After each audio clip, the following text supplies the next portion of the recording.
The devil can't attack you without your consent. Read that again. The devil can't attack you without your consent. What if I told you that God works the same way? He won't force his way into your heart either. So every day, we're choosing which door to open.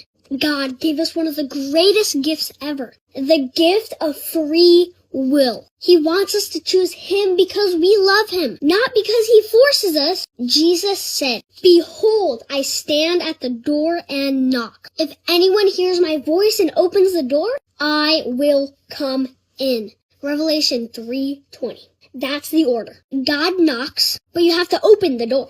The devil doesn't show up with horns and a pitchfork. He lies, tempts, and tries to get you to open the door yourself. So, what do I mean when I say the devil can't attack you without your consent? I don't mean you have to invite Satan